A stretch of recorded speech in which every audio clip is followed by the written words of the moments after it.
Hi friends, எல்லோரும் எப்படி இருக்கீங்க? வாங்க இன்றைக்கி ஒரு சூப்பரான பட்டாணி குழம்பு எப்படி செய்யணும்னு சொல்லி பார்க்கலாம். ஸ்டவ் ஆன் பண்ணிக்கோங்க. ஒரு கடாயை ஹீட் பண்ணிக்கோங்க. கொஞ்சமாக ஆயில் விட்டுக்கோங்க.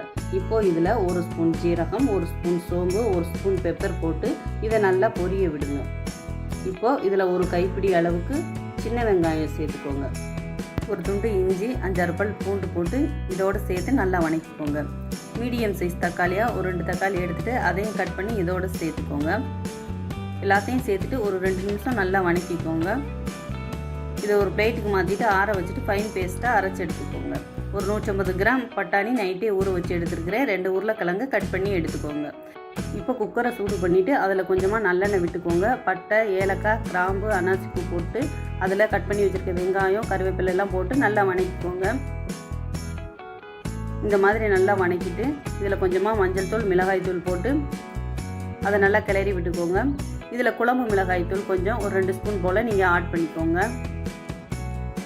பாருங்கள், பார்க்குறதுக்கே அட்டகாசமாக நல்ல கலரில் சிவந்து வந்துடுச்சு. இப்போ மசாலா பேஸ்ட்டை இதில் சேர்த்துடலாம்.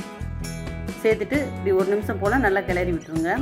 இப்போது பட்டாணி, உருளைக்கிழங்கு, கொஞ்சமாக கல் உப்பு இதெல்லாம் சேர்த்துட்டு நல்லா கலந்து விடுங்க. இதுக்கு தேவையான அளவுக்கு இப்போ தண்ணி இதில் ஆட் பண்ணிக்கலாம். நல்லா கலந்து விட்டுட்டு இப்போ மல்லித்தலை தூவிட்டு ஒரு 2 விசிலுக்கு குக்கரை நம்ம வச்சிடலாம்.